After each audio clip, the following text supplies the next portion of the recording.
Assalamualaikum warahmatullahi wabarakatuh. Ashama akkam jirtu hordoftoota chaanaalii YouTube Abdulab barnoota haalaan barbaachisaa ta'e kan namni baay'een itti hin xiyyeeffanne garuu immoo barnoota sila namni baay'een itti fayyadamuu qabuu fi akkasuma beekuu qabu takka isin qabadhee dhufeen jira.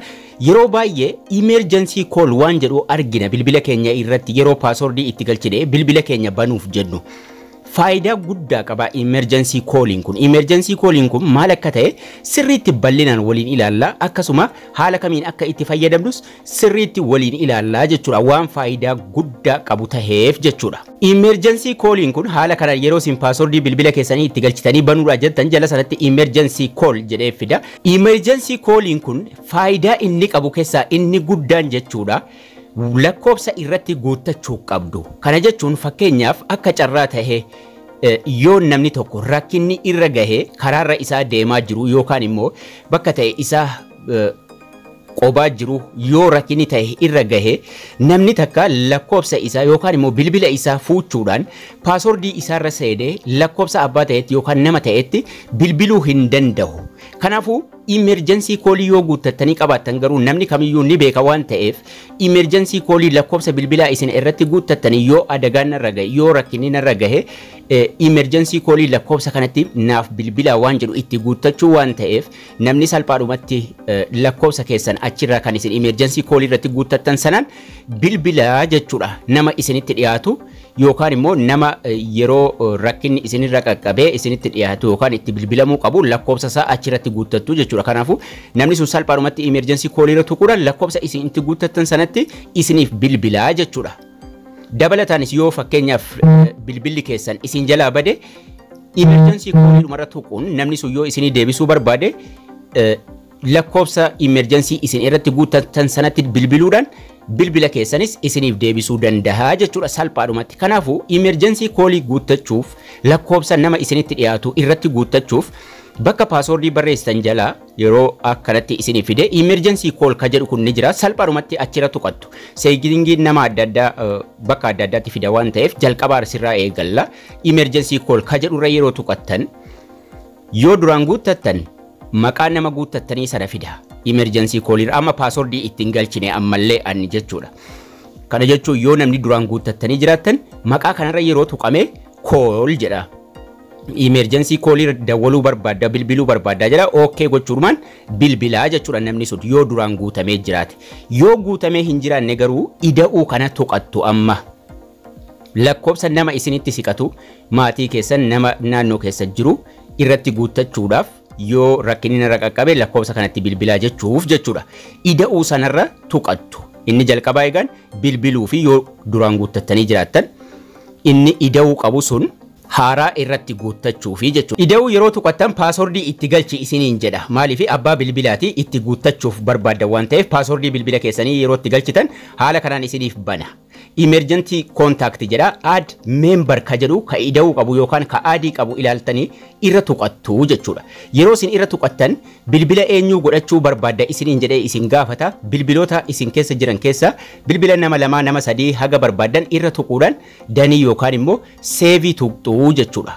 Amma lakkoofsa lama itti galche seeviin jala jira seeviin godhaa jechuudha. Seeviin gubbaasa jiraatu jalasa jiraatu aadiidhuma tuquudhaan itti galchifattanii seevii tuqattu jechuudha. Kana jechuun yoo fakkeenyaaf rakkinni sun isinirra gahe namni emergency dhumarra tuquudhaan lakkoofsa isin itti guuttattan kana osoma passwordii keessan hin beekin lakkoofsa kana lamman yookaan haga isin guuttattan kanatti bilbiluu danda'a jechuudha.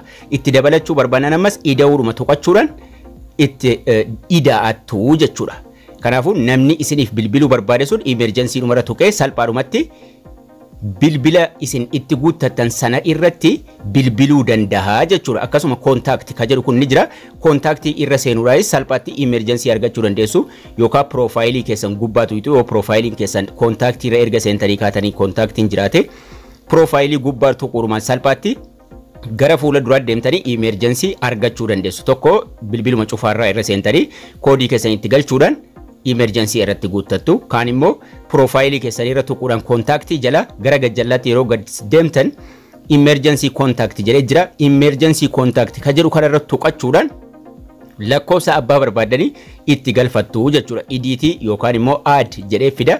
Idiitiif aadii keessa ka barbaaddan filattanii yookaan idiitii isinii fida idiitii tuytu yookaan immoo aadii tuytu sanaan booda add member jedhee jala sanatti isinii fida add member ka jedhu kana tuquudhaan lakkoofsa nama barbaaddanii yoo feetan sarchii gochuudhaan lakkoofsa bilbila irraa qabdan guutuu isinii fida abbaa barbaadan itti galchituudhaan danii gootuu jechuudha erga danii gootanii kaatanii seeviin ni jira seevii godhattu jechuudha seeviin gubbaasa ta'u jalasa ta'u seevii godhattu sanaan booda lakkoofsa nama lama nama sadii haga feetanii nama isinitti dhiyaatu guuttachuu dandeessu salphaadhumatti yoo bilbilli keessan bade emergency call sanatti bilbiluudhaan namni sun bilbila keessan isinii deebisuu danda'a akka bade nama irratti guutame sanatti himuudhaan jechuudha. Walumaa galatti nama yeroo balaan qaqqabe yookaan immoo rakkinni isin irratti uumame yookaan bilbilli keessan bade whatever nama itti bilbilamuu danda'u jechuudha. Osoo paaswordii keessan hin beekin nama sanatti emergency irra tuquudhaan bilbiluu danda'a. Yoo emergency kun achi isinii ba'uu dide bakka sarchii gubbaa irratti emergency contact ka jedhu kana sarchii gochuudhumaan salphaatti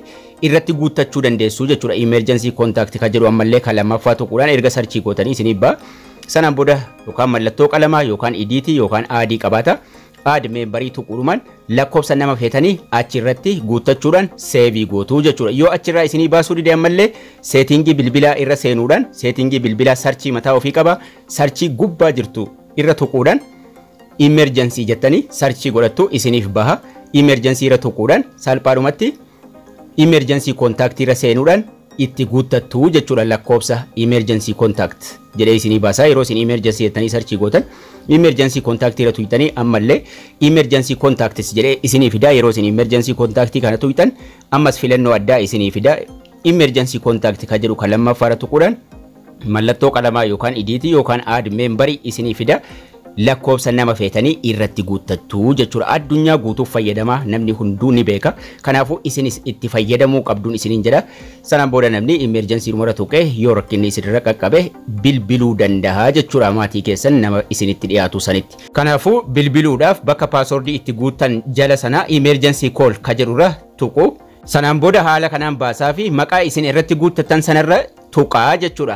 Osoma paaswordii keessan hin beekin bilbiluudhaaf yeroo tuqe meeqaan emergency call jedhani kaansiliif okkee fida dawwaluu barbaaddaa yookaan bilbiluu barbaaddaa jedha.